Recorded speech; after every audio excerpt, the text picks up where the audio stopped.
Eh bien, bonsoir. Donc, merci d'être venu pour écouter ce sujet sur l'intelligence artificielle et la prévision du temps.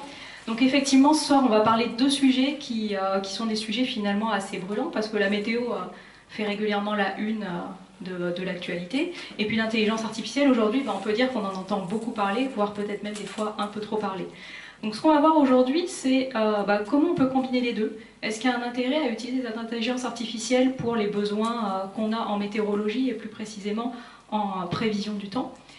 Donc je vais montrer qu'il y a effectivement un intérêt à combiner les deux. Et puis je ferai aussi un état des lieux d'où on en est. On débute, hein, c'est un sujet qu'on a commencé à travailler il y a à peu près 5 ans. Voilà, donc ce que je vais dire aujourd'hui sera peut-être complètement obsolète dans 5 ans, ou pas. On ne sait pas encore exactement où on va, mais en tout cas, c'est un sujet qui fait l'actualité et surtout le sujet de beaucoup de recherches en ce moment. Alors, aujourd'hui, donc je dis je vais parler d'IA et météo, et je vais commencer par parler d'IA. Parce qu'on en entend beaucoup parler, mais sait-on vraiment de quoi on parle? Je pense que si je faisais un sondage là, et que je demandais à chacun d'entre vous une définition de l'IA, ce ne serait pas forcément si évident, et puis surtout je pense qu'on aurait une assez grande hétérogénéité en fait dans les réponses. C'est facile de parler d'IA, mais dès qu'on demande ce qu'il y a derrière, c'est un peu plus compliqué. Donc avant d'entrer dans le vif du sujet, ça vaut le coup de refaire un petit tour sur ce que c'est vraiment et ce qu'on peut en attendre. Après, je ferai la même chose avec la prévision météo, parce que ça aussi, je pense que tout le monde sait ce qu'est qu'une prévision météo, mais ce qu'il y a derrière, comment ça fonctionne en pratique, au-delà du bulletin qu'on peut voir à la télé ou à la radio, c'est pas forcément très connu. Et enfin, on arrivera donc au cœur du sujet, où on essaiera de comprendre comment l'IA peut servir nos besoins en météorologie, et plus précisément en prévision météorologique. Alors, l'IA. C'est pas si évident en fait de trouver une définition. Moi, quand j'ai cherché, on tombe effectivement sur différentes choses. Alors j'ai choisi d'en prendre une qui me semblait parmi les plus sûres, on va dire, puisqu'elle émane du Parlement européen. Donc le Parlement européen nous dit que l'intelligence artificielle désigne la possibilité pour une machine de reproduire des comportements liés aux humains, tels que le raisonnement, la planification et la créativité. Donc quand on lit ça, ça apporte quelques éléments, mais ça reste somme toute relativement large. Finalement, là-dedans, on peut y mettre un peu tout ce qu'on veut. Alors moi, j'ai envie de rajouter que l'intelligence artificielle, c'est aussi une discipline qui est à la croisée des chemins. C'est à la croisée des chemins des mathématiques, parce que je ne vais pas beaucoup développer ce point aujourd'hui, je n'ai pas voulu faire une présentation mathématique avec des équations, mais derrière les algorithmes d'IA, il y a des fondements et de la théorie mathématique. Sans mathématiques, en fait, il n'y aurait pas aujourd'hui d'intelligence artificielle. C'est aussi à la croisée des sciences des données. Parce qu'on le verra, le carburant de l'intelligence artificielle, c'est les données. Sans données, il n'y a pas d'intelligence artificielle. Et c'est une des raisons pour lesquelles aujourd'hui on entend beaucoup parler d'intelligence artificielle. C'est parce qu'il y a des gros jeux de données qui sont disponibles. Et il y a 10 ans, ces jeux de données n'étaient pas forcément disponibles. Et la troisième discipline, c'est l'informatique. Puisque l'intelligence artificielle, c'est aussi beaucoup de calculs. C'est des calculs qu'on ne peut pas faire à la main. C'est des calculs qui nécessitent des ressources informatiques très importantes. Donc voilà, c'est ce triplé qui est important et qui fait qu'aujourd'hui, l'intelligence artificielle se démocratise et peut être appliquée à tant de domaines. Alors je le disais, l'intelligence artificielle, on en parle beaucoup depuis récemment, ce qui pourrait donner l'impression que c'est récent. En fait, ça ne l'est pas du tout, puisque si on se replonge un peu dans le passé, le terme d'intelligence artificielle, il existe depuis les années 50. En revanche, ce qui a changé, c'est que l'intelligence artificielle des années 50 et celle des années 2020, c'est pas du tout la même. Donc, par exemple, des années 50 aux années 70, l'intelligence artificielle, ça consistait vraiment à faire faire à la machine un certain nombre d'actions, plutôt que de les faire faire à un humain. Donc le principe, c'était plutôt ce qu'on appelle des systèmes experts ou de l'intelligence artificielle symbolique, où en fait l'expert allait prescrire à la machine un certain nombre d'instructions, et la machine allait les faire. Donc à la clé, il y avait un gain de temps, l'humain ne faisait plus ces instructions, mais c'était la machine qui le faisait, et certainement beaucoup plus rapidement. Il y a un tournant qui s'est amorcé à partir des années 80, je dirais, où les méthodes d'intelligence artificielle ont vraiment changé de principe, et on est passé à ce qu'on appelle les méthodes d'apprentissage machine, ou d'apprentissage automatique. Donc là, l'idée, elle est complètement différente. L'idée, c'est qu'on va donner, un objectif à la machine, mais on ne va pas lui dire comment y arriver. À la place, on va lui dire, je te donne plein de données, tu vas analyser ces données, et tu vas apprendre comment arriver à ce que je te demande de faire. Donc l'humain ne prescrit plus des instructions, mais c'est la machine qui va découvrir toute seule quelle instruction elle doit suivre pour arriver au bon résultat. Et aujourd'hui, on est vraiment dans cette phase. Quand on parle d'IA, en fait, il faut considérer que c'est de l'apprentissage machine. Et c'est même ce qu'on appelle aujourd'hui l'apprentissage profond. Alors peut-être que la notion de réseau de neurones parle à certains d'entre vous, puisque ça aussi je pense que c'est presque passé dans le langage commun maintenant. En fait, un réseau de neurones, c'est de l'apprentissage profond dans la mesure où c'est des réseaux qui sont extrêmement complexes et donc du coup qui vont permettre d'apprendre profondément sur les données. Alors, pendant cette histoire de l'intelligence artificielle, il y a aussi des hauts et des bas, ou ce qu'on appelle plutôt des hivers et des printemps de l'intelligence artificielle. C'est-à-dire que tout n'a pas été rose depuis les années 50, hein. Il y a des périodes où on y a vraiment cru, puis il y a des périodes où l'IA est vraiment tombée en désuétude. Donc aujourd'hui, par contre, on est en plein âge d'or de l'IA. Et ce que j'expliquais tout à l'heure, j'ai commencé à expliquer tout à l'heure pourquoi aujourd'hui on connaît un âge d'or de l'IA. Eh bien, c'est parce qu'on a la puissance de calcul, on a des processeurs qu'on appelle des processeurs graphiques, des GPU, qui permettent de faire des choses qu'on ne pouvait pas faire sur des processeurs traditionnels, les CPU. On a la disponibilité de gros jeux de données qu'on n'avait pas forcément avant, et tout ça, ça a permis de développer des algorithmes de plus en plus complexes qui vont pouvoir s'attaquer aussi à des tâches de plus en plus complexes. Alors ça, c'est peut-être la diapo la plus compliquée de la présentation, mais je trouvais quand même intéressant d'en parler parce que derrière donc, ces méthodes d'apprentissage automatique, d'apprentissage profond aujourd'hui, il y a essentiellement ce qu'on appelle des réseaux de neurones. Donc je vais faire très simple, hein, je vais juste expliquer le fonctionnement d'un neurone, qui est en fait très simple parce qu'un neurone artificiel, c'est vraiment inspiré du neurone biologique.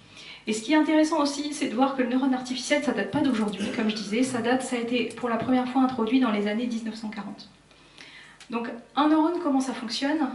C'est relativement simple, donc je disais, vous allez voir, on lui donne un signal d'entrée.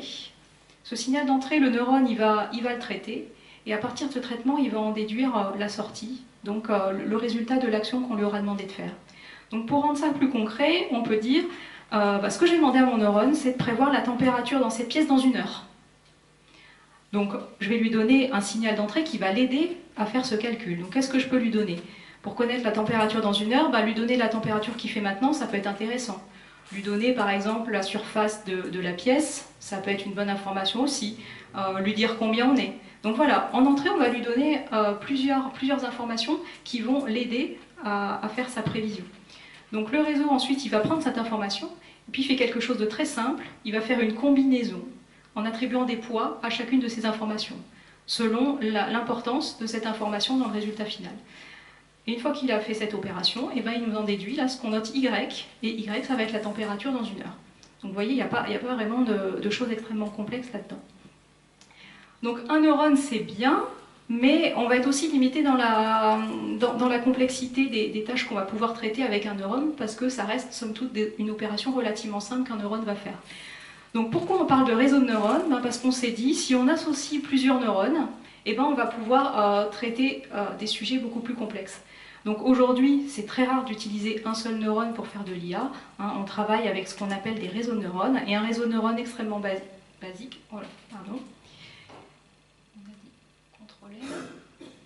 un réseau de neurones parmi les plus basiques ressemble à ça. Donc tout à l'heure, on avait des entrées en vert, un neurone en bleu et une sortie en jaune. Et bien ici, l'entrée et la sortie ne bougent pas, mais ce qui va changer, c'est ce qu'on a mis au milieu. Au lieu de lui mettre qu'un seul neurone bleu ici, on va lui mettre ce qu'on appelle des couches. Voilà, une verticale ici, c'est ce qu'on appelle une couche, et dans chaque couche, on va avoir plusieurs neurones. Et surtout, ce qui va être intéressant, c'est ces connexions entre les neurones, en fait. On voit que les neurones interagissent entre eux, et ça va être important pour la diapo suivante. Donc une fois qu'on a fait ça, une fois qu'on a designé notre réseau de neurones, on est assez libre là-dedans en fait. Quelqu'un qui travaille en IA, il va choisir, je veux tant de couches, je veux tant de neurones par couche, et puis je donne telle entrée, et je lui demande de prévoir telle sortie. Par contre, une fois qu'on a fait ça, on n'a fait qu'une petite partie du travail, parce qu'après, la partie la plus complexe, en fait, c'est ce qu'on appelle l'entraînement du réseau de neurones. Et l'entraînement du réseau de neurones, ça consiste à calibrer les connexions ici entre les réseaux. Parce qu'en fait, ces connexions, c'est vraiment les relations que le réseau de neurones va apprendre. Les instructions, au départ je parlais d'instructions, le réseau de neurones va découvrir tout seul les relations ou les instructions qui vont lui permettre d'arriver à la solution du problème qu'on lui a posé. Et ces instructions, elles sont matérialisées par ces différentes connexions.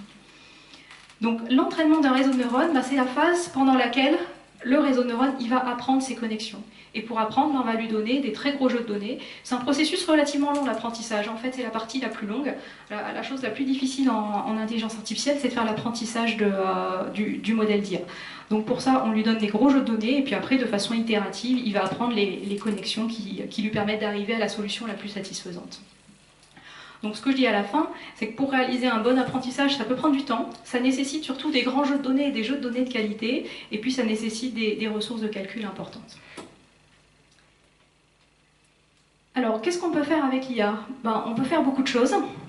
Peut-être que certains d'entre vous, d'ailleurs, s'en servent en le sachant, ou peut-être sans le savoir. Donc ce qu'on peut demander à l'IA, c'est de faire de la classification de données, par exemple. On lui donne des images, et puis on lui dit, tu vas me classer mes images selon qu'elles contiennent un chat, un chien, une personne, un vélo, peu importe, ce qu'on veut.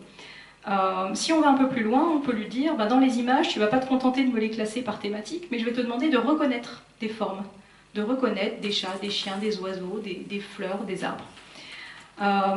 On peut aussi demander à l'IA de faire de la prévision. Ça, je vais avoir l'occasion d'en parler assez longuement après. Ce qui est à la mode en ce moment, c'est d'utiliser l'IA pour générer du contenu. Générer de l'image, générer du texte. Ça, c'est le domaine de l'IA générative. Et par exemple, si certains d'entre vous connaissent ChatGPT, c'est typiquement de la génération de contenu qui est fait. Donc tout ça pour dire que l'IA, ça peut permettre de faire vraiment beaucoup de choses. Et ça s'applique à différents types de données. Peut-être que celle qui parle le plus, c'est la donnée image, notamment avec l'exemple de la reconnaissance de forme ou du tri de photos, par exemple. Mais l'IA, ça s'applique aussi bien à du texte que de l'image, que de la vidéo ou de l'audio. Donc maintenant, la question que vous attendez tous, en météo, qu'est-ce qu'on peut bien faire avec l'IA? Alors déjà, pourquoi on aurait envie de combiner l'intelligence artificielle et la météo? Je dirais qu'il y a au moins deux raisons. La première, c'est qu'en météo, et en prévision météo notamment, on produit énormément de données. Parce que ça fait plusieurs dizaines d'années qu'au quotidien, on produit des prévisions, et les prévisions, en fait, on les garde. Donc on a une archive de prévisions qui est vraiment conséquente. On a aussi des observations qu'on réalise tous les jours en différents points de l'atmosphère terrestre. Pareil, ces observations, elles sont archivées. Donc, en termes de volume de données, donc ces données qui sont si importantes pour l'IA, nous, on se place super bien. Bon, des fois, elles sont un peu compliquées à les récupérer, ces données, mais on sait qu'elles existent. Deuxième point, pourquoi on a envie de combiner IA et météo? C'est parce que quand on s'intéresse aux problèmes qu'on traite en météo, finalement, c'est assez proche des problèmes que c'est traiter l'IA. Il y a le problème, par exemple, la détection d'objets dans des images. Moi, je vais vous montrer qu'on a le même problème en météo, sauf qu'au lieu de vouloir détecter des chats et des chiens, on va peut-être vouloir détecter des orages ou des cyclones. Mais derrière, c'est les mêmes méthodes d'IA qui vont permettre de faire le boulot. Puis évidemment, on fait de la prévision, et l'IA sait faire de la prévision. Donc voilà, finalement, assez rapidement, on se rend compte que IA et météo, ça pourrait peut-être marcher. Je vous demande de me croire quand je vous dis ça, mais si vous voulez, on peut vérifier avec ChatGPT. J'ai demandé à ChatGPT, qu'est-ce que tu en penses de combiner météo et IA? Et donc il me répond, la météo et l'IA sont deux domaines qui se croisent de plus en plus. L'IA peut t'aider à améliorer la fiabilité, la précision et la rapidité des prévisions météorologiques en utilisant des modèles basés sur l'apprentissage automatique et les données historiques. Donc ouais, ça on verra, c'est pas faux. Par exemple, Google DeepMind a développé un programme d'IA nommé GraphCast qui surpasse les modèles classiques de prévision météo dans 90% des cas. Météo France compte aussi utiliser l'IA pour ses prévisions. Donc c'est bien, ChatGPT, il sait ce que j'ai à faire dans les prochains mois. Alors après, j'ai tenté une autre expérience, c'est de demander à DALL-E. Alors DALL-E, c'est un peu le ChatGPT des images, c'est-à-dire qu'on lui donne un prompt, une phrase, par exemple météo et IA tout simplement, et lui il va générer une image qui correspond à ça. Donc autant de ChatGPT, ce qu'il disait, c'était pas totalement ridicule. Par contre, bon, ce que m'a proposé DALL-E, c'est pas forcément terrible. Ensuite, on peut demander à la presse ce qu'elle en pense de la météo et de l'IA. Parce que l'année dernière, notamment, ce sujet a fait souvent la une de la presse. Donc on peut lire des choses qui sont assez positives. L'IA, un nouvel allié pour les météorologues. Comment l'intelligence artificielle va révolutionner la prévision météo. L'intelligence artificielle bientôt plus forte qu'Elvin Et puis il y a des trucs qui font un peu plus peur. Par exemple, l'IA mettra tous les météorologistes au chômage. Ou comment, je vois plus, mais il y en a un, c'est que l'IA va rendre Météo France obsolète. Bon, là c'est... un peu plus dramatique. Alors, après cette introduction à l'IA, on va passer à une introduction sur la prévision météo. La prévision météo, pour beaucoup d'entre nous, c'est ça. Voilà, c'est une carte de France avec des nuages, du soleil et puis un présentateur ou une présentatrice. Quand on travaille à Météo France, eh ben, la prévision météo, c'est tout de suite moins sexy parce que c'est ça. Donc c'est une séquence d'étapes qui vont permettre d'aboutir à ce que vous voyez à la télé ou dans la presse ou à la radio. Donc pour simplifier les choses, une prévision météo, ça commence ici. Ça commence à l'étape qu'on appelle les observations. Donc je le disais tout à l'heure, hein, il y a un réseau mondial d'observation en fait, qui est composé de stations de mesure au sol, peut-être que certains d'entre vous en ont déjà vu. Il y a des observations qui sont faites à bord des avions, à bord des bateaux, qui sont faites par des ballons aussi, on envoie encore des radiosondages. Et puis il y a une grosse partie aujourd'hui, même une majorité des observations qui sont faites par les satellites météorologiques. Donc nous, la première étape de toute prévision, c'est de récolter toutes ces observations. Le but étant de construire la meilleure image possible de l'état de l'atmosphère à un instant donné. Comme ça nous permet de connaître le temps qu'il fait aujourd'hui. Donc après, il y a une étape qui s'appelle de l'assimilation. Bon, ça, on ne va pas en parler. C'est une combinaison un peu optimisée de ces différentes sources d'informations. Et surtout, ce qu'on aura calculé à partir de toutes ces observations, ça va nous servir de point de départ pour initier la prévision. La prévision en elle-même, elle est réalisée par ce qu'on appelle un modèle de prévision. Alors un modèle de prévision, on va faire très simple. On va considérer que c'est un logiciel. C'est un logiciel qui prend en entrée le temps qu'il fait aujourd'hui et qui est chargé de calculer le temps qu'il fera demain, après-demain ou dans une semaine. Et une fois que le modèle a rendu sa prévision, eh bien, on a une étape d'exploitation où il y a à la fois de l'expertise humaine et puis aussi un peu d'expertise automatique, hein, il faut bien le dire. Et c'est cette expertise qui va conduire à mettre en place les bulletins que vous voyez dans différents médias. Alors, vous devez vous poser la question, l'IA là-dedans, elle intervient où ? La réponse, elle est super simple, parce qu'elle intervient absolument partout. L'IA, elle peut nous servir à mieux exploiter les différentes sources d'observation. L'IA, elle peut aussi servir à combiner de façon optimale ces différentes sources d'information. Je vais aussi passer un certain temps à vous montrer que l'IA va avoir vraiment beaucoup d'importance dans la façon dont la prévision va être calculée. Et puis, on verra aussi qu'elle peut aider à la partie exploitation et expertise, en fait, en aidant le prévisionniste à aller chercher l'information utile ou en le relevant de certaines tâches un peu manuelles et chronophages et en lui libérant du temps pour faire d'autres choses.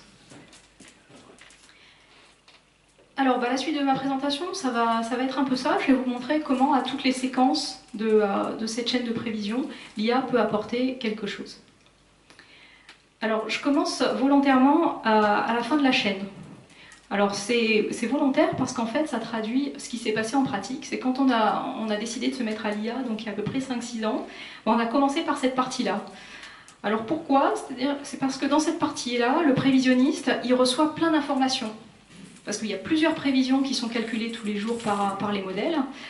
Et aujourd'hui, on peut estimer, par exemple, dans un centre comme Météo France, que c'est plusieurs centaines de prévisions qui arrivent sur l'écran du prévisionniste chaque jour. Donc on se doute bien qu'il n'a pas le temps d'expertiser ça de façon très fine dans les temps contraints que sont ceux de la prévision opérationnelle en plus, puisque le but c'est quand même de fournir des prévisions en avance sur le temps. Donc on s'est dit, est-ce que l'IA pourrait permettre de faire une partie du travail, de lui faciliter l'expertise humaine ? Alors voilà un exemple des choses qu'on peut faire à ce niveau-là. Je parlais tout à l'heure de la détection. On donne des images à l'IA et puis on lui dit, voilà, détecte-moi si tu vois un chien, un chat. Et là, on peut faire exactement la même chose en météo, sauf qu'on va parler d'objets météorologiques. Alors un objet météorologique, c'est des événements météorologiques un peu typiques. Par exemple, nous, ce qu'on appelle un objet, ça va être une tempête, ça va être un cyclone tropical, ça va être des fronts, pour ceux qui s'intéressent un peu à la météo. Voilà, ça peut être différentes choses. Et on va procéder exactement de la même façon qu'on procède pour une IA qui va détecter des chats et des chiens, c'est-à-dire qu'on va lui donner plein de données où on aura, nous, entouré à la main où se situe le cyclone, où se situe la dépression. Et lui, à partir de ça, il va apprendre à dessiner tout seul. On n'aura plus besoin de dessiner à la main, mais c'est lui qui va dessiner. Donc ça, à la clé, il y a un gain de temps assez considérable dans l'exploitation des prévisions. Donc là, je vous ai mis deux exemples. Ici, Alors je ne vais pas forcément détailler ce que c'est, juste vous montrer que les zones qui sont en rouge et en bleu, c'est une détection de cyclone tropical sur la région Antilles. Et là, c'est peut-être encore plus parlant sur la France. Vous voyez différents patchs de couleurs. Les différents patchs de couleurs, c'est des orages qui ont été détectés par une IA. Et quand on fait la superposition de ces différentes choses, donc des orages qui ont été détectés dans plusieurs prévisions notamment, eh ben, ça peut permettre aux prévisionnistes qui sont en charge de faire la prévision d'identifier les zones à risque en termes d'occurrence d'orage.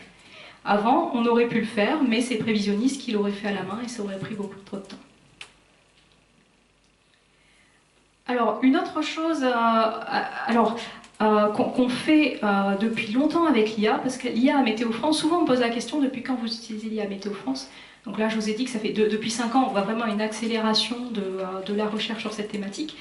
En réalité, l'IA, on s'en sert depuis longtemps et on s'en sert depuis les années 90. Alors pas forcément sous la forme, sous les algorithmes d'aujourd'hui, puisque dans les années 90, ils n'existaient pas. Mais en tout cas, voilà, les méthodes qui existaient à l'époque, on s'en servait déjà depuis un certain temps. Une des premières applications de l'IA en météo, ça a été pour corriger les prévisions. Alors là, ça ne vous étonnera pas, les prévisions, elles sont plutôt de bonne qualité en règle générale, mais certaines fois, c'est pas tout à fait ça. Quand on confronte a posteriori une prévision à des observations, on peut s'apercevoir qu'il y a un décalage. Par exemple, la zone de pluie, elle n'a pas été au bon endroit, elle n'a pas touché la bonne partie du département, où on avait prévu 50 mm de pluie, et puis en fait, c'est 200 mm qui sont tombés. Ça arrive encore qu'il y ait des erreurs de ce type-là. Nous, ce qu'on peut faire pour améliorer les choses, c'est corriger les prévisions, et ça, on peut le faire en essayant d'apprendre les erreurs, en fait. Et ça, on va le faire à partir d'une archive de prévision et d'une archive de vérité, d'observation. On va essayer d'établir un modèle prédictif des erreurs de prévision. Et ça marche plutôt bien. Donc là, vous avez un exemple. Alors, je suis désolée pour la qualité de l'image qui est vraiment pas très bonne ici. En fait, il faut reconnaître que là, c'est un peu notre coin. Là, c'est une prévision de pluie. Donc, plus on est dans les valeurs rouges, plus la quantité de pluie est importante. Et ce qu'il faut reconnaître ici, certains l'ont peut-être déjà reconnu, c'est les Cévennes. Donc là, on est sur un épisode cévenol. Et on a à droite la vérité, donc la pluie qui était observée. Donc on se rend compte que la zone sur... Je ne suis pas très douée avec ce pointeur. La zone sur les Cévennes, elle est plutôt bien prévue. Par contre, on a cette petite zone-là, là en mer, qui est observée. Et quand on regarde la prévision, on ne retrouve pas le même signal. On a de la pluie en mer, mais on n'a pas ce signal vraiment intense là, sur cette partie-là. Et ce que je montre à gauche, c'est une prévision qui a été corrigée donc avec une IA, et on voit que le signal sur les Cévennes, il reste le même, donc il reste plutôt bon. Et par contre, on a réussi à créer un signal sur la mer qui ressemble un peu plus à ce qui est utilisé, à ce qui est vu dans les observations. Donc ça, c'est quelque chose qui est opérationnel chez nous. Les prévisions qu'on monte, généralement, elles sont passées par ce filtre de l'IA qui a appliqué la correction. Alors, on va continuer en remontant un peu plus haut dans la chaîne de prévision. Donc, comment on pourrait se servir de l'IA vraiment pour la partie calcul des prévisions. Donc on va revenir sur ce concept de modèle de prévision, et je vais expliquer un peu plus en détail ce que c'est, mais en essayant de le faire de façon assez simple.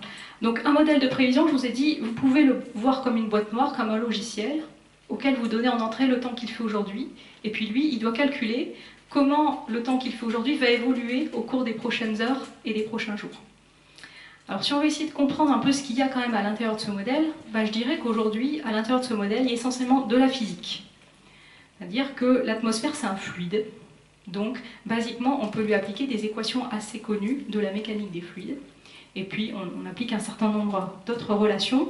Mais toutes ces relations, elles sont essentiellement issues de notre expertise physique, de la compréhension du fonctionnement et de l'évolution de l'atmosphère. Donc derrière le développement d'un modèle de prévision, aujourd'hui, c'est des physiciens, essentiellement, un peu d'informaticiens, un peu de mathématiciens aussi, mais la base, elle est vraiment physique. Donc elle repose sur des lois physiques qui sont issues de la théorie ou de l'expérimentation. Il y a beaucoup de choses qu'on apprend, qu'on découvre, par exemple, dans les campagnes de terrain. Ces modèles, on les développe depuis les années 50. Alors je vous rassure, les modèles qu'on utilise aujourd'hui, ce n'est pas les mêmes que ceux des années 50. Très régulièrement, on les met à jour, quasiment chaque année on les met à jour. Et aujourd'hui, on a une qualité de prévision qui est relativement bonne. Alors qu'est-ce qui nous limite aujourd'hui dans l'amélioration de ces modèles ? Ça va être notre compréhension des processus physiques. parce que on a compris beaucoup de choses, mais on n'a pas tout compris. Il y a encore des phénomènes qu'on ne sait pas forcément bien représenter dans les modèles. Donc forcément, ça peut conduire à des erreurs de prévision. Et ce qui nous limite aussi, c'est les ressources de calcul. Parce qu'il faut savoir qu'un modèle de prévision, ça coûte extrêmement cher. Donc ça tourne sur des grosses machines qu'on appelle des supercalculateurs. Mais aujourd'hui, pour faire une prévision à 2 jours, ça met 1 heure à peu près. Alors peut-être que pour vous, ça ne vous paraît pas beaucoup. C'est vrai, une heure, c'est quoi finalement? C'est pas grand-chose. Pour nous, 1 heure, c'est beaucoup. En fait, avec les contraintes de la prévision opérationnelle, 1 heure, c'est pas négligeable. Alors, on s'est posé la question, enfin, beaucoup de centres de recherche en météorologie dans le monde se sont posé cette question, est-ce que l'IA pourrait nous permettre de lever ces verrous-là? Donc on a vu, là, il y a le levier compréhension, qualité de représentation de la physique, et puis il y a le levier coût de calcul. Alors ce qui a été proposé, c'est de remplacer certaines parties des modèles actuels, des parties qui ne sont pas forcément parfaites, ou certaines parties qui sont coûteuses, et de se dire ces parties-là, on va les remplacer par des algorithmes d'IA. Alors pourquoi on a envie de faire ça? Pour 2 choses. Une chose que je n'ai pas dite depuis le début, c'est que les algorithmes d'IA ont un avantage indéniable, c'est leur coût de calcul. Autant j'ai mentionné que dans la phase d'apprentissage, quand il apprend les différentes relations entre les neurones et qu'il apprend les instructions qu'il va devoir mettre en place, cette partie-là, elle est très coûteuse, mais cette partie-là, on l'a fait une fois. On va la refaire plusieurs fois en réalité, mais disons quand on l'a fait une fois, on va essayer de capitaliser dessus pour plusieurs mois, ne pas la refaire le lendemain. Et une fois que ce modèle a été entraîné et qu'on va l'utiliser vraiment au quotidien pour nos tâches, et ben ça c'est extrêmement rapide. Donc typiquement, là où le modèle physique va mettre 1 heure à calculer sa prévision, l'IA elle va mettre quelques secondes. Donc ça pour nous c'est vachement intéressant parce que ça ouvre de nouvelles perspectives pour la prévision opérationnelle. On peut se dire je vais pouvoir faire plus de prévisions ou je vais pouvoir les rafraîchir plus fréquemment. Et donc je vais peut-être à la clé pouvoir améliorer la prévision des événements intenses par exemple.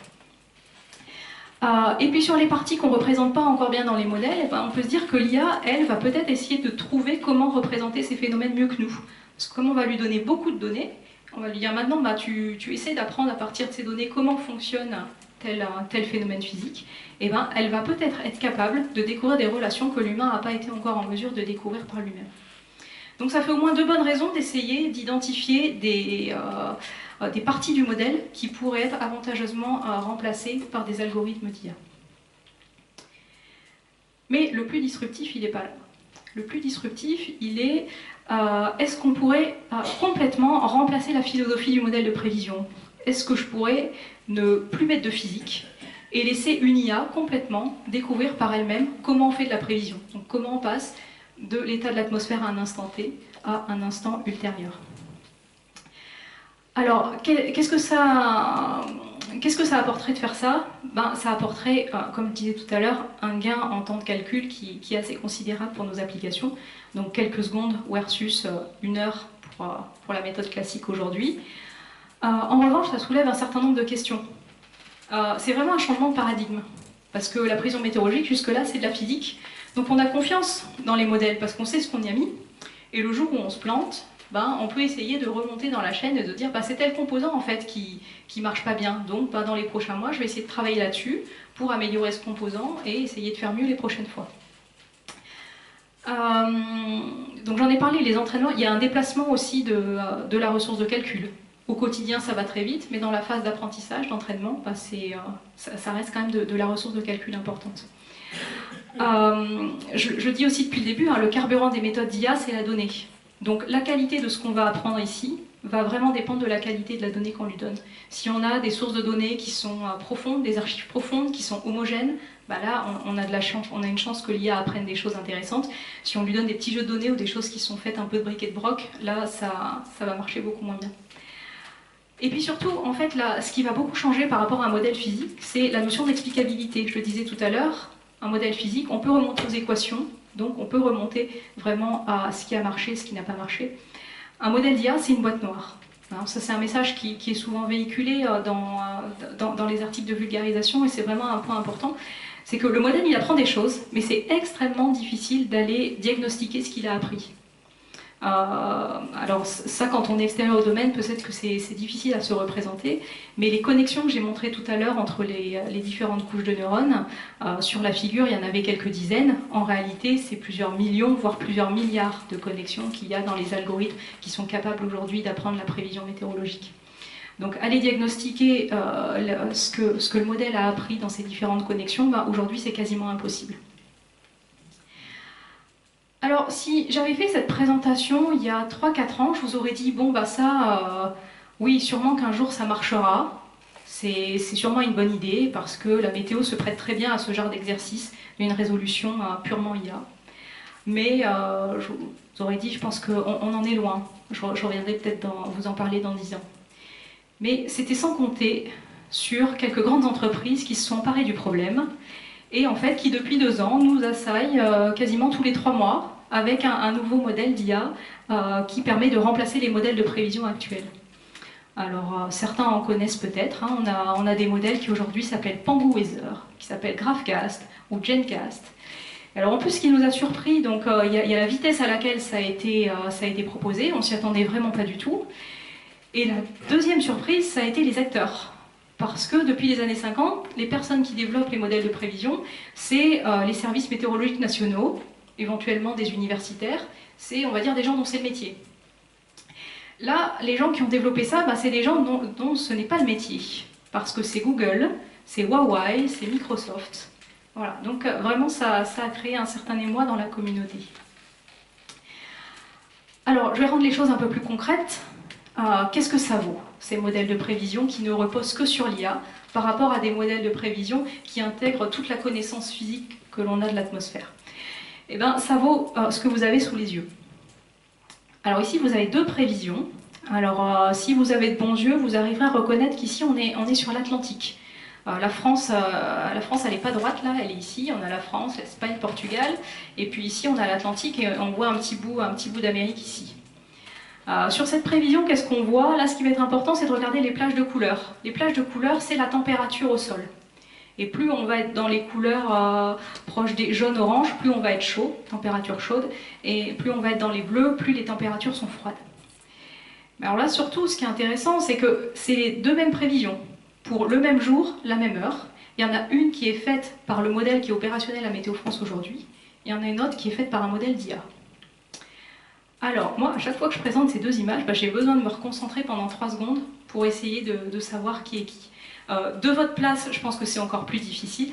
Je pense qu'il faut vraiment avoir le nez sur l'écran pour voir les différences. Donc je ne vais pas faire le sondage, des fois je m'amuse à le faire, qui répond à l'IA est à gauche, la physique est à droite. Bon, la réponse, je la donne. L'IA est en haut, la physique est en haut.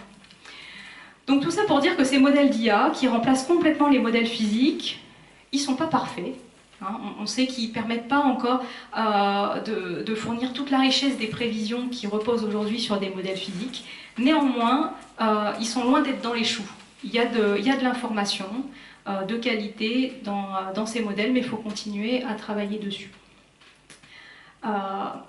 Tout ça pour dire aussi que ça a ouvert à Météo France, mais pas que, tous les services météorologiques dans le monde sont concernés. Ça a ouvert un nouveau volet de recherche. Moi, il y a 5 ans, je ne pensais pas qu'aujourd'hui je travaillerais sur le développement de ces modèles purement IA. Et c'est le cas, et j'y passe une bonne partie de mon temps.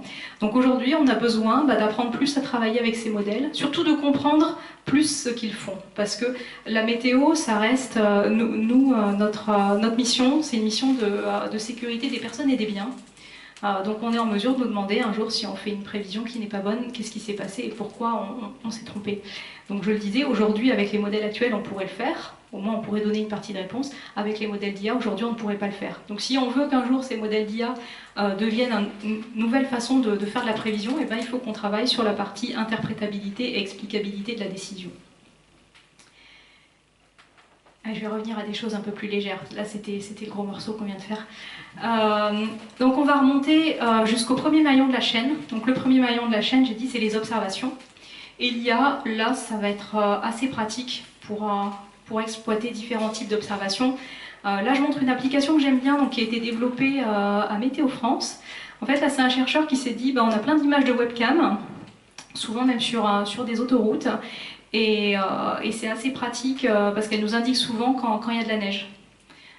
Ça arrive souvent que les gens, par exemple, nous téléphonent pour dire ah bah tiens, il y a de la neige qui est. Je viens de passer sur cette route et il y a de la neige, mais on a aussi à notre disposition des webcams. Sauf que si on veut identifier des phénomènes comme la neige, donc là j'ai pris l'exemple de la neige, mais on pourrait faire pareil avec du brouillard par exemple. Là, le prévisionniste, il ne peut pas examiner une par une les 1000 caméras, les 1000 webcams dont on dispose. Donc l'IA, elle va faire le job à notre place. En fait, il y a un algorithme d'IA qui a été développé pour dire, voilà, sur telle webcam, là actuellement, j'ai détecté de la neige. Il a même travaillé, je crois, sur la capacité à dire j'ai détecté de la neige, et par rapport à l'image précédente d'il y a une heure, on est plutôt dans le sens d'une augmentation de la hauteur de neige ou d'une diminution de la hauteur de neige. Donc donner une tendance sur la hauteur de neige. Une autre application que j'aime bien, donc là aussi c'est des collègues qui l'ont faite. Donc je disais, aujourd'hui on a plus de 90% des observations qu'on utilise qui sont d'origine satellite.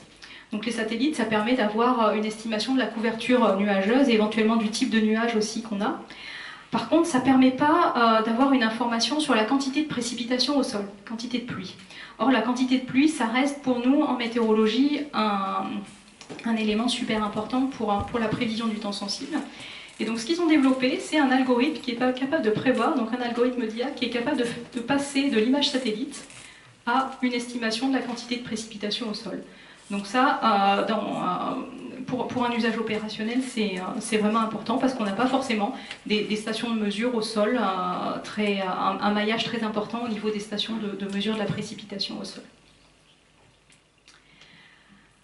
Alors, jusque-là, je vous ai présenté un peu la face cachée de la météo. Finalement, je vous ai parlé d'observation, je vous ai beaucoup parlé de modèles, je vous ai parlé un peu du travail du prévisionniste. Tout ça, c'est des choses que vous ne voyez pas quand vous consultez la météo sur votre média préféré. Donc la dernière question que j'ai envie d'aborder ce soir, c'est est-ce que l'IA peut avoir un impact sur un usage plus grand public de la météo? Typiquement, quand vous allez consulter votre météo, est-ce qu'on peut faire intervenir de l'IA à ce moment-là? Donc il y a différents supports aujourd'hui pour consulter la météo. Donc je pense que maintenant un des supports principaux ça va être l'application mobile. Et en fait il faut savoir que derrière l'application mobile il y a des traitements automatisés de l'information météorologique et notamment des prévisions météorologiques qui ont été faits. Et derrière ces traitements automatisés il y a un petit peu d'IA. Alors c'est pas l'IA la plus évoluée pour l'instant, mais je pense que cet aspect-là va être renforcé dans les prochaines années. Il y aura de plus en plus d'IA dans le traitement de l'information qui arrive sur les applications mobiles. Une autre application de l'IA, c'est pour les bulletins écrits. Donc il y a encore des bulletins écrits en météo, donc c'est un humain qui va rédiger ça, ça prend du temps de rédiger. On peut imaginer qu'aujourd'hui, avec l'IA qui fait du traitement du langage, la rédaction de bulletins, elle va être facilitée. Il suffira de lui donner quelques éléments clés sur la situation, la tendance pour les prochaines heures ou les prochains jours, de lui donner des mots-clés et des messages qu'on veut vraiment faire passer. Et elle va se charger de construire un bulletin qui est bien rédigé. Et on peut même imaginer qu'on va pouvoir orienter une IA à dire, on va lui donner par exemple le mot-clé « Le Monde ». Écris-moi un bulletin météo qui correspond au standard du Monde, ou écris-moi un truc qui correspond plus au standard de TF1 par exemple. Ça, c'est des choses qu'on peut faire en fait, orienter un peu comme on veut. Donc oui, l'IA, elle a aussi un rôle à jouer donc, dans la communication et dans la visualisation des prévisions. Alors là, je me suis prêté un petit exercice. Aujourd'hui, quand vous cherchez de l'information sur la prévision, vous vous connectez, j'espère, sur le site de Météo France. Et ça vous demande un certain effort. C'est-à-dire que vous devez remplir, vous devez dire, voilà, je cherche la météo pour telle ville, pour tel jour. Ça vous donne de l'information et après il faut l'interpréter, il faut lire les pictos, voilà, c'est pas très compliqué, mais il y a un petit effort derrière ça. Moi je me suis dit finalement, est-ce que si je demande à ChatGPT le temps qu'il va faire ce week-end à Toulouse, est-ce que ça marche? Et en fait ça marche puisqu'il me répond, alors vous fiez pas à ce qui est là parce que je crois que ça date du mois de février mon truc, donc même si on est presque en automne, ça sera peut-être quand même différent ce week-end, en tout cas je l'espère. Donc, et il me répond, ce week-end à Toulouse, le temps sera partiellement ensoleillé, voici les prévisions pour les prochains jours, température maximale, température minimale. Donc finalement, il y a encore moins d'efforts à fournir. On peut vraiment poser la question qu'on veut et on a la réponse directement. Alors une autre application que j'aime bien, c'est celle-ci avec les images. Alors ça c'est exploratoire, c'est vraiment un travail de recherche qui est en cours à la météo suisse. Et je pense que ça va aider à se projeter dans les prévisions. Parce que, encore une fois, quand vous êtes sur votre téléphone et que vous regardez les pictos, c'est pas toujours évident de se projeter avec le picto dans le temps qu'il fera. Typiquement, il y a un picto qui est vachement pénible, c'est celui où on a un peu de soleil, un peu de nuages. Et là, on se dit, mais finalement, quel est le ciel que je vais avoir au-dessus de la tête? On n'en sait rien. Bon, eux, ils se sont amusés à transformer une information météorologique en images simulées, en images de webcam simulées. Donc, donner une idée de ce que pourrait être le temps dans les prochaines heures et les prochains jours. Et si on regarde la comparaison, on voit que ça marche plutôt bien. Donc on a en haut la webcam, enfin l'image de la webcam réelle, et puis en dessous l'image qui a été produite par une IA. Donc on voit qu'il y a une relativement bonne cohérence entre ce que l'IA a prévu et puis ce qui a réellement été observé. Donc ça on peut imaginer que ça aidera à mieux se projeter, à mieux visualiser la prévision qui aurait lieu, en même temps qu'il fera. Alors, ça j'ai mis ça aussi, bon ça c'est un extrait d'article de recherche, où ça non plus on s'y attendait pas, mais c'est très exploratoire, hein, on est peut-être encore loin de ça. Il y a des chercheurs qui se sont dit, moi j'ai juste posé à ChatGPT la question quel temps il fera à Toulouse ce week-end. C'était assez simple, il suffisait qu'il aille chercher l'information au bon endroit sur les bons sites. Là, il y a des chercheurs qui se sont amusés à donner à ChatGPT directement des sorties, des modèles de prévision ou des cartes de prévision. Donc finalement, il a demandé à ChatGPT de remplacer un peu le prévisionniste dans l'analyse et dans l'exploitation de cette information. Et voilà, montrer, il y avait quand même des choses qui en sortaient, alors on était loin de l'expertise humaine là-dessus, mais pour vous montrer qu'il y a des gens qui s'intéressent à ça, en fait. C'est pour ça que j'ai mis l'expertise des prévisions, peut-être bientôt sous-traitée à ChatGPT. Et on arrive vraiment au tout dernier maillon de la chaîne. Est-ce que l'IA pourrait finir par remplacer le présentateur ou la présentatrice météo? Eh ben, ça, oui. Donc Jade, ici, qui présente la météo, c'est un avatar généré par l'IA qui présente la météo en Suisse. Alors, le mot de la fin. Donc aujourd'hui, l'IA est un peu partout. Elle permet de faire beaucoup de choses. Elle peut s'appliquer à différents domaines. Et les prévisions à la fois météorologiques et climatiques, j'ai moins parlé de climat aujourd'hui que de météo parce que c'est moins mon domaine, mais en fait toutes les deux, météo et climat, sont logées à la même ancienne, hein. Donc prévisions météorologiques et climatiques font pas exception, hein. C'est vraiment des sujets qui sont parfaits pour être traités par l'IA, et donc j'espère avoir montré qu'en fait c'est tous les processus, tout l'enchaînement de séquences qui permet d'arriver à une prévision météo et qui permet même ensuite sa communication et sa diffusion à différents usagers qui sont potentiellement concernés par l'intelligence artificielle. Donc aujourd'hui il y a énormément de travaux de recherche qui sont en cours pour intégrer l'IA dans la prévision du temps. Alors j'ai montré, des fois c'est d'une façon que j'appelle un peu douce. Ça va permettre de faire des choses plus rapidement, de libérer du temps pour l'expertise humaine. Puis d'autres fois, c'est plus intrusif, dans le sens où ça remet un peu en cause nos méthodes de fonctionnement et de travail aujourd'hui. Donc ce qu'on pourrait retenir de la présentation de ce soir, c'est que l'IA en météo, ça pourrait permettre de réduire le temps consacré à des tâches à faible valeur ajoutée. Typiquement, quand on demande à quelqu'un d'entourer les cyclones à la main, là, la machine, elle peut le faire aussi bien et beaucoup plus vite. Elle peut permettre d'effectuer des prévisions de meilleure qualité et plus rapidement, parce que l'IA aura appris des choses que nous, on n'a pas encore comprises, et parce que l'IA calcule beaucoup plus vite que les processeurs, c'est plus rapide que la résolution des équations physiques qui sont dans nos modèles aujourd'hui. À la clé, tout ça, l'IA peut aussi permettre de développer des produits d'aide à la décision plus performants. Et puis, on l'a vu dans la dernière partie de la présentation, d'instaurer peut-être de nouveaux standards de communication de l'information météorologique aussi.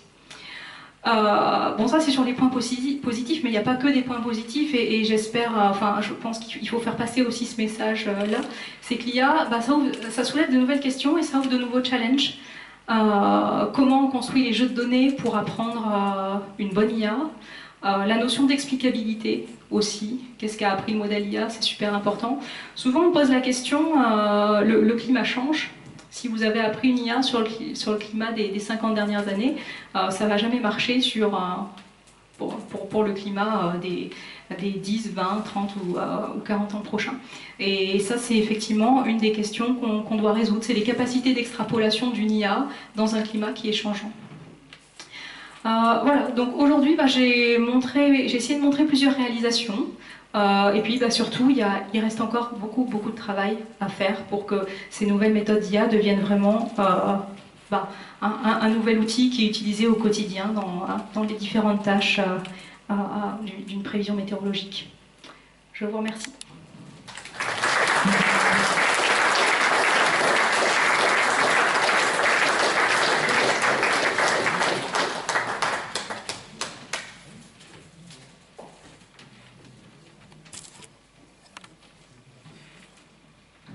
Je remonte la lumière.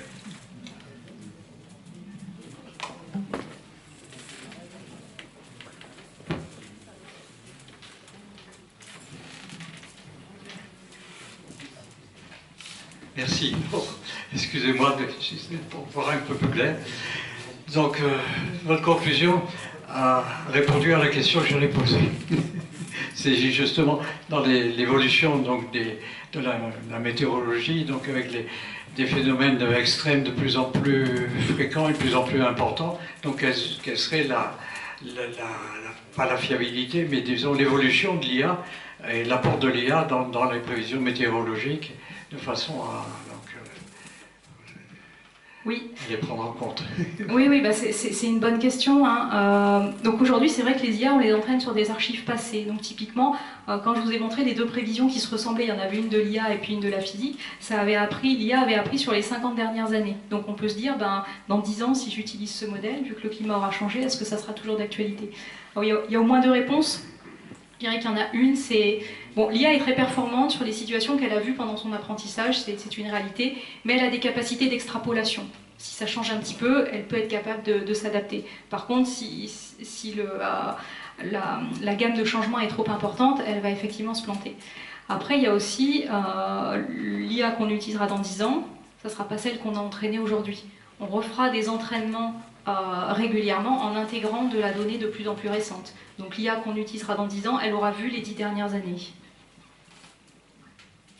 Est-ce que vous pensez qu'il arrivera donc une génération d'IA, je ne sais pas à quel futur, qui pourra mélanger justement cette exploration, cette digestion de données avec des prédictions de modèles physiques que vous avez, donc justement pour qu'on permettre, c'est deux technologies différentes complètement, mais qui pourraient, est-ce qu'elle pensait qu'elles pourraient un jour se rapprocher et mutuellement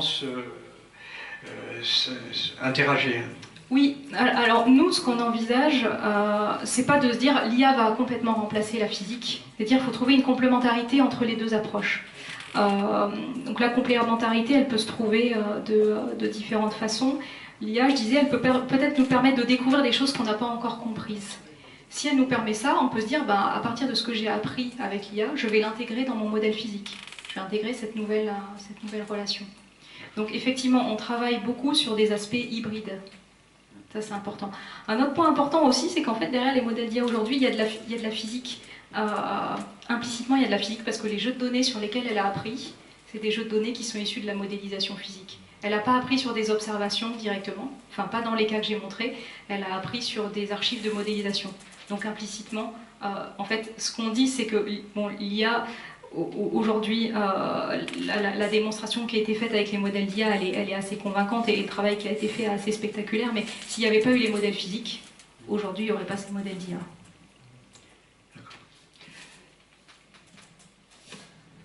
Est-ce qu'il y a des questions? Donc, oui, Gilles.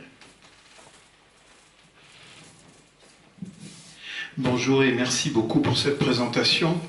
On voit que l'information météorologique rapporte, puisque de grosses entreprises se jettent sur le gâteau, et elles ne s'y jetteraient pas si ça ne rapportait rien. Ça permet de vendre beaucoup, il suffit de voir les sites de prévision météorologique qui véhiculent des messages publicitaires en quantité.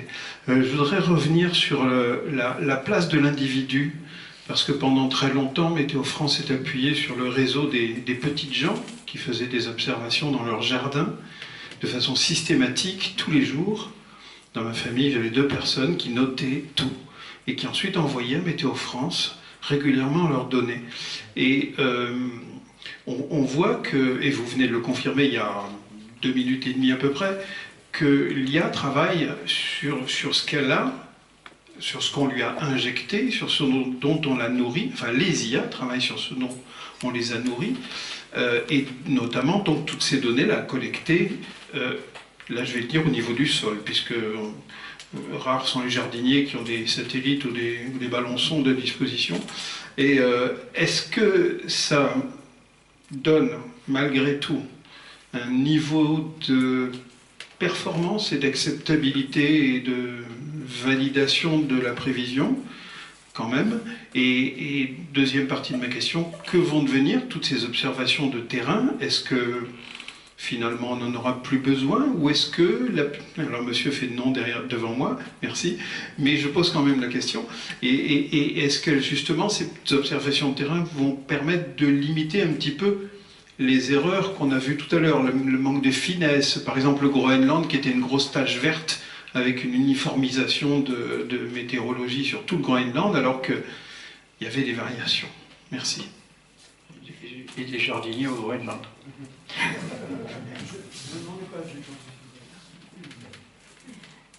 Oui, alors les observations de terrain qui sont faites, on en aura encore besoin, et je dirais qu'on en aura encore plus besoin, puisque ça va vraiment devenir la matière première des algorithmes d'intelligence artificielle. Aujourd'hui, plus on va donner de la donnée de qualité et de la donnée avec un bon maillage spatial et temporel, plus l'IA elle sera performante derrière. Donc ça ne remet pas du tout en cause les observations de terrain, bien au contraire. Après, oui, c'est vrai qu'il n'y a plus le réseau des bénévoles dont vous parliez au début, il a été arrêté. Néanmoins, les observations, je ne sais plus quand est-ce qu'il a été arrêté, il n'y a pas très très longtemps. Mais en tout cas, ces observations, nous, on en dispose toujours, elles sont dans nos archives quelque part. Donc elles pourraient peut-être un jour rentrer dans les algorithmes d'IA qu'on développe.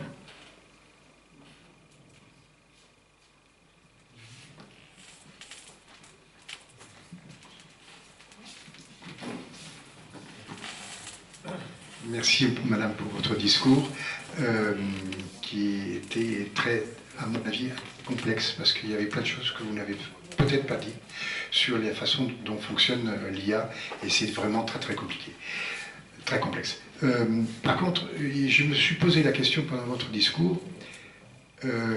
Nous entendons, nous, à la radio, à la télévision, des moments où on dit telle région est en vigilance orange, vigilance verte, ou pas de vigilance, pardon, ou même des fois jusqu'à une vigilance rouge.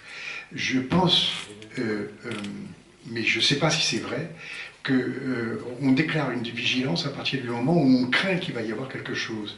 Et que finalement, il y a eu souvent des gens qui ont eu des accidents chez eux et qui se sont plaints auprès de la météo, auprès de l'administration française, en disant « on ne m'a pas prévenu et j'ai tel accident météorologique qui est arrivé sur mon terrain ». Est-ce qu'il n'y a pas, dans un premier temps, vous demandez s'il y a tendance à essayer de... excusez-moi, d'ouvrir le parapluie, pour effectivement essayer de faire qu'il n'y ait pas trop de plaintes qui soient déposées par les gens. Et je me pose la question si on a une tendance à... Oula, il va falloir qu'un météorologiste dise il faut que je fasse une prévision avec une vigilance orange, parce qu'il risque d'y avoir quelque chose, et que ça se soit peu à peu intégré dans les données que va prendre en compte l'intelligence artificielle, et donc un petit peu finalement la météo. Je suis un peu complotiste là, hein. Je le sens bien, mais... Non, mais sur la première partie de la question, donc est-ce qu'on ouvre trop souvent le parapluie? Est-ce qu'on a tendance à faire un peu trop des vigilances pour qu'il n'y ait pas de plainte derrière? La réponse, elle est non. On essaye de ne pas le faire pour une simple raison, c'est que si on crie trop souvent au loup, le jour où le loup arrive, eh ben, les gens ils n'y croient plus. Donc si on fait plein de vigilance orange pour rien, le jour où elle se justifie vraiment, ben, les gens ils vont plus y croire.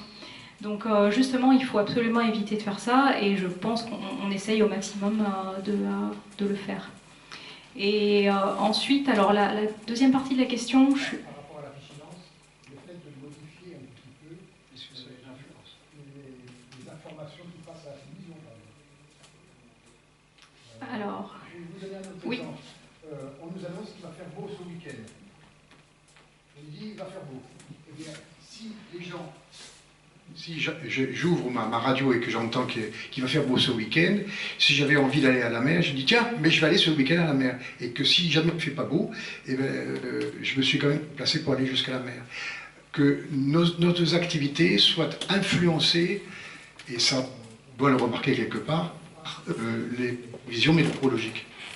Ah oui, nos activités, elles sont complètement influencées par les prévisions météorologiques. Il y a des études qui ont été faites, par exemple, sur les ventes en fonction de la météo. Les ventes de glace, par exemple, elles sont influencées par la météo. Donc oui, nos comportements sont influencés par la météo. Il y a même des commerçants qui se servent de ça pour essayer de prédire le stock qu'ils doivent faire sur certains produits qui se vendent mieux quand il fait beau ou quand il fait froid.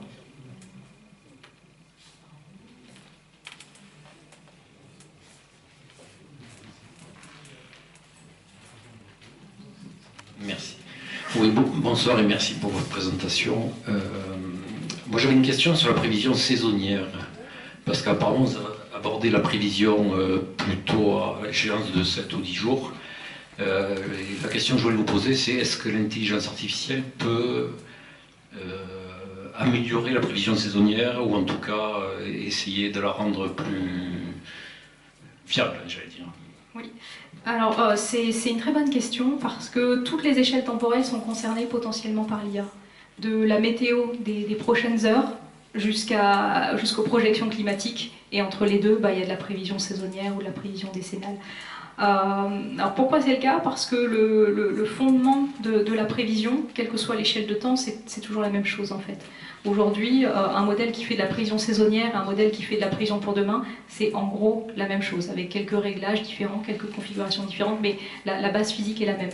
Donc tout comme j'ai montré que l'IA pouvait servir à modifier une partie de ces modèles ou à remplacer complètement la façon dont on réalise la prévision, en fait c'est exactement pareil à l'échelle saisonnière.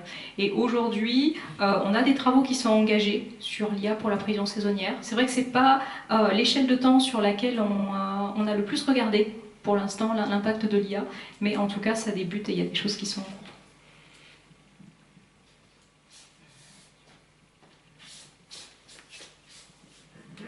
Bonsoir, merci pour votre conférence. Une question, ce que je pose un gros point d'interrogation sur la validité de la boîte noire. Ne pourrait-il pas y avoir un jour un emballement? Un emballement. Alors, est-ce que vous pourriez expliquer un petit peu plus Eh bien, aujourd'hui, c'est peut-être encore un jeune enfant, cette IA, et quand elle sera mature, est-ce qu'elle aura une réponse par rapport à ce qu'on lui a donné à manger, et est-ce qu'elle va l'interpréter toujours dans le bon sens, ou si un jour elle peut prendre la main? C'est presque de la science-fiction, on ne sait jamais. Alors, moi, je vais rester sur le domaine IA et météo. Je ne vais pas extrapoler sur d'autres domaines où la question se pose peut-être encore plus. Nous, notre objectif, c'est de garder la main. Garder la main sur la compréhension de ce qui se passe. Je le disais, c'est super important parce que nous, notre mission première, c'est d'assurer la sécurité des personnes et des biens. Donc, on doit être en mesure d'expliquer pourquoi on a pris telle ou telle décision. Donc moi, par exemple, dans mes prochains travaux de recherche, il y a toute une partie qui est dédiée à l'explicabilité des méthodes d'IA. Donc on va essayer de mettre en place des nouvelles façons de comprendre ce que l'IA a appris. Et éventuellement, si par moment on se dit, elle a appris des choses qui paraissent pas cohérentes avec la physique ou avec ce que je connais de l'atmosphère, et on essaiera de la guider pour la contraindre un petit peu par notre connaissance à nous, par notre connaissance physique. Donc on va plus essayer de la contraindre et d'aller vers des approches hybrides, comme je disais tout à l'heure, plutôt que de la laisser faire et de la laisser s'emballer.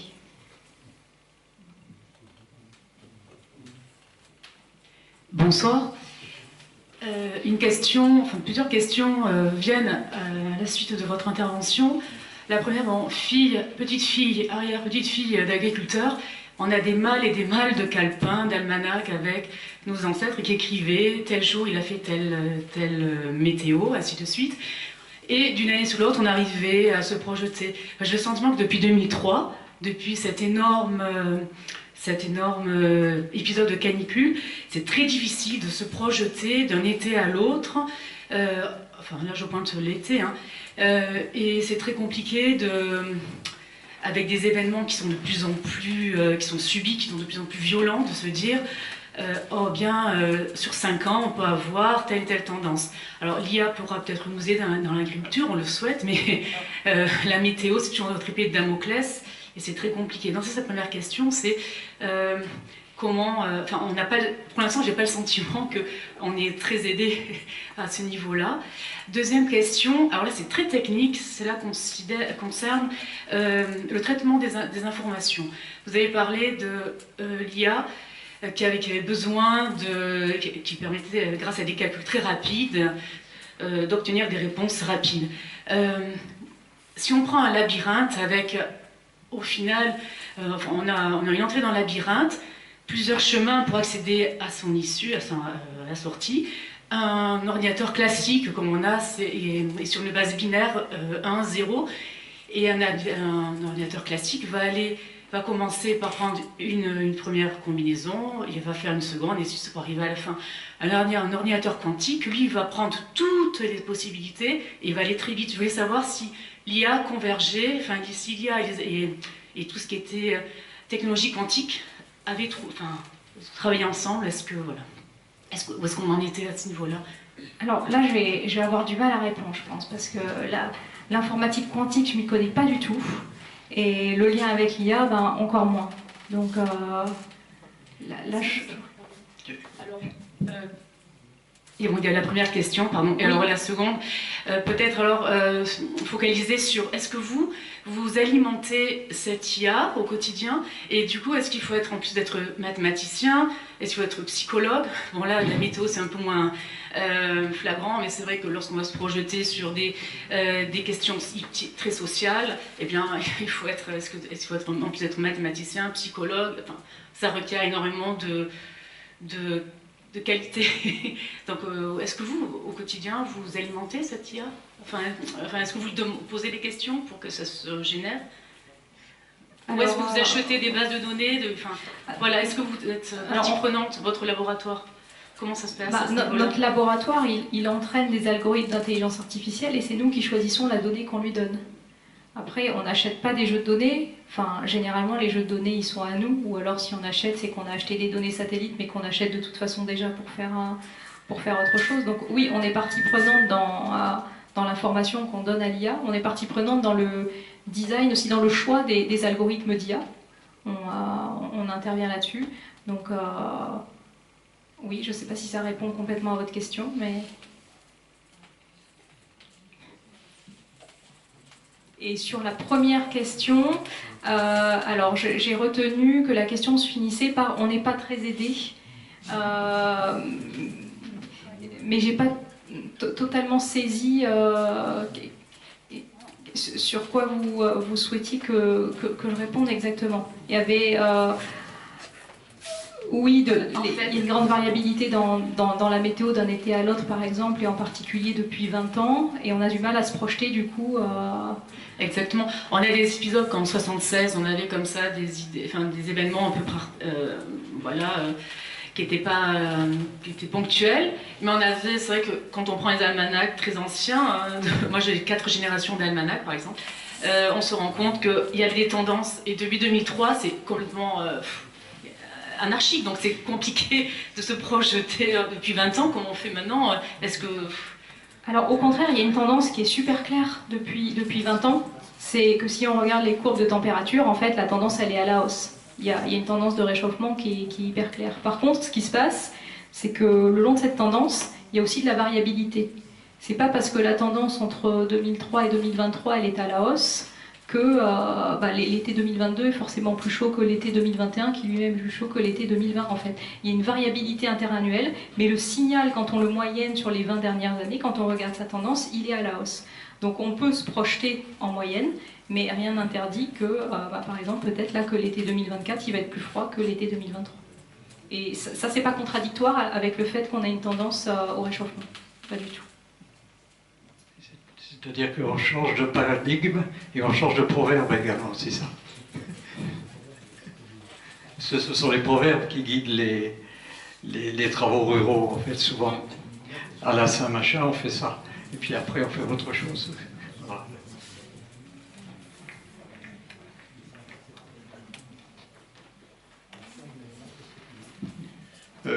Dans d'autres domaines que le vôtre, l'IA intervient beaucoup. Moi, j'étais avant en agriculture et en aéronautique. En aéro, on l'utilise énormément, mais je voulais juste rappeler une chose, l'IA, c'est aussi un ensemble de machines et de logiciels. Donc les emballements et le fait que l'IA prendrait son autonomie, ben, il suffit d'enlever la prise, de couper l'électricité, de débrancher la machine, elle s'arrêtera. Donc je pense que les complotistes là peuvent se calmer. Non, je ne dis pas que quelqu'un l'a dit, mais il ne faut pas non plus verser dans la science-fiction totale. En revanche, ce dont vous parliez tout à l'heure, le fait de nourrir, bon, nous, même sans le savoir, nous nourrissons les IA quand nous faisons l'usage de serveurs, notamment basés aux États-Unis ou en Chine, enfin extra-européens qui ne tombent pas sous le RGPD, nous envoyons des fichiers, des informations, parfois des images, qui nourrissent ces moteurs-là. En revanche, le RGPD nous permet de limiter ça, et les Européens sont un petit peu plus protégés que les autres par ça. Mais de votre côté, étant donné qu'il y a une collaboration internationale, vous en avez parlé avec la Suisse, qui ne fait pas partie de l'Union européenne, mais avec d'autres pays aussi. On a vu tout à l'heure sur une des incrustations qui avaient... on peut le dire sans trop se tromper, des Chinois qui étaient intervenus sur des calculs ou des études. Comment ça se passe sur l'alimentation des différents fonctionnements des IA? Vous y contribuez dans quelle proportion? Est-ce que c'est très collaboratif? Est-ce que c'est encore compliqué à ce niveau-là d'alimenter ces machines? Alors, c'est compliqué d'alimenter ces machines parce que le jeu de données parfait, il n'existe pas. Par exemple, ce qu'on voudrait, c'est 70 ans d'archives avec une précision de l'ordre du kilomètre, par exemple, sur tout le globe. Bon, bah ça n'existe pas. Donc, oui, c'est compliqué. Maintenant, sur peut-être, est-ce qu'on contribue, nous, à nourrir les IA et peut-être les IA des autres aussi? En fait, tout dépend de la licence qui a été mise sur les jeux de données et de l'ouverture de nos jeux de données. En fait, il y a un point que je n'ai pas mentionné et qui est super important, c'est que si Google, si Huawei, si Microsoft ont pu faire ces modèles de prévision météo par IA, c'est parce qu'ils ont eu accès aux jeux de données, c'est parce qu'il y a un jeu de données public qui existe. Voilà. Nous, par exemple, à Météo France, depuis le 1er janvier 2024, toutes nos données doivent être publiques. C'est en application d'un nouveau décret, toutes les données doivent être, tout ce qui est produit par un organisme public doit être public. Donc oui, on peut se dire que ce qu'on produit au quotidien va finir par alimenter les jeux de données et les IA des autres. Maintenant, voilà, la décision, elle a été prise à un niveau beaucoup plus élevé que moi. Mais je pense, quand la décision a été prise, l'IA n'était pas à son niveau de développement d'aujourd'hui. Est-ce que la décision aurait été différente dans le contexte actuel? Je ne suis pas sûre, je ne sais pas. Après, nos données doivent être publiques, néanmoins pour l'instant on a quelques obstacles techniques à mettre tout en accès libre. Donc on peut se dire que pendant quelques temps on est un peu tranquille parce que tout simplement on n'a pas les infrastructures techniques pour mettre à disposition toutes nos archives.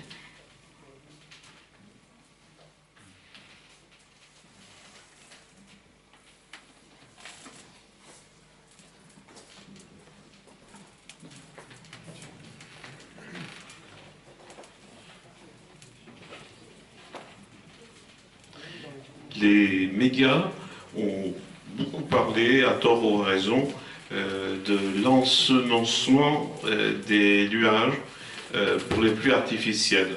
On sait qu'en Jordanie, ils l'utilisent, la Thaïlande aussi. Quel rôle peut jouer l'IA par rapport à ce phénomène d'ensemencement des nuages? Oui, alors le phénomène d'ensemencement des nuages, ça reste quand même une pratique assez marginale. Par exemple, en France et en Europe en général, hein, on ne l'utilise pas. Et je n'ai pas la liste d'ailleurs des pays qui l'utilisent. Alors le rôle de l'IA là-dedans, eh ben, on pourrait imaginer que c'est une des choses qu'on lui demande de prédire. Par exemple, on lui donne la prévision pour demain et on entraîne une IA à dire dis-moi si je dois ensemencer ou si je ne dois pas ensemencer. Aujourd'hui, ça repose sur une expertise humaine. Hein. On a quelqu'un, un prévisionniste, qui va dire bon, voilà, il y a un risque d'orage et il y a un truc que je dois absolument protéger en dessous, des cultures, autre chose, donc ensemençons pour essayer de dévier l'orage ailleurs. Là, on peut imaginer qu'une IA prend la place du prévisionniste, enfin, fournit une aide à la décision pour savoir s'il faut ensemencer ou pas.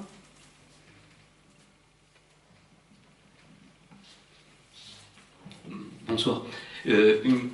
J'allais poser une question sur le changement climatique, le dérèglement climatique.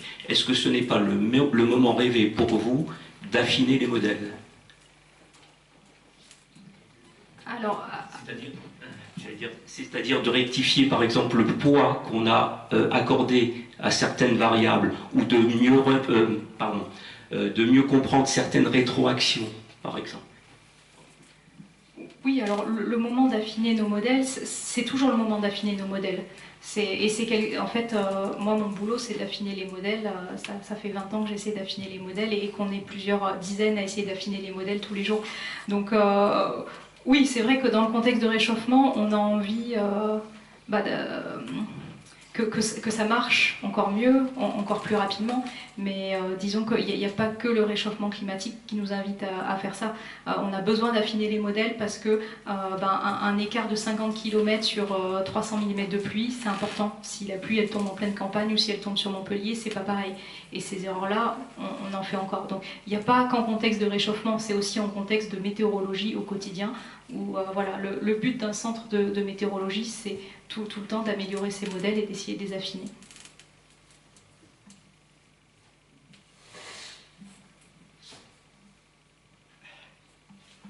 On va se coucher tôt ce soir. Y a-t-il d'autres questions? Donc, juste c'est pas une question, c'est un commentaire par rapport aux questions qui ont été posées et votre réponse. Il y a quelques années, on ensemençait ici avec des alertes de Météo France, puisqu'on avait un centre Météo France ici, qui existe encore peut-être encore, à Carcassonne, pour les vignes, pour les prévisions de grêle. Et donc on avait des diffuseurs d'iodure d'argent, et il y avait une permanence qui était assurée par les vignerons de la cave coopérative, mais aussi tout un réseau qui couvrait l'ouest audois et l'est de l'Ariège. Et c'était, ma foi, assez efficace. Donc ça a été abandonné pour diverses raisons, plutôt peut-être économiques plus que réellement scientifiques, ou du moins météorologiques. Mais je crois que ça continue à être appliqué en Dordogne, je pense, ou dans d'autres régions. Et puis ce que je voulais dire aussi, c'est que, pour reprendre ce que disait Delphine, les viticulteurs ont besoin de savoir, et même les agriculteurs, quelques heures avant, donc quel temps il va faire donc après leur traitement. En particulier le vent, et puis la pluviométrie également. Savoir s'ils ont le temps ou s'ils doivent agir, s'ils doivent traiter, et puis s'ils entendent le faire, ce ne sera pas inutile, par exemple. Alors je ne sais pas s'il y a des sites de Météo France qui permettent d'avoir accès à des données heure par heure, précises localement, parce qu'il y a Météo Ciel, par exemple, qui le fait, qui est très utilisé par les vignerons, par les agriculteurs. Il y a, moi, ce que je connais sur l'appli Météo France, ça s'appelle pluie dans l'heure. Alors là, par contre, c'est limité à l'heure prochaine, hein, ça va pas plus loin. Mais ouais, une heure, on l'a, pluie dans l'heure. Et ça marche plutôt très bien, parce que ça se base plutôt sur de l'extrapolation d'observation. On regarde où est la pluie maintenant, et on essaie de voir son mouvement sur une heure, et ça, généralement, ça marche plutôt bien. Donc c'est une information qui est assez fiable, je pense, celle-ci. Sur des extrapolations, là, l'intelligence artificielle n'existe pas. Il pourrait y avoir de l'IA, mais pour l'instant, il n'y en a pas. C'est pas de la physique, c'est pas de l'IA. On regarde le sens du vent, on regarde les zones de pluie, et on les fait avancer dans le sens du vent. C'est des trains qui se déplacent. Ouais, c'est ça, exactement.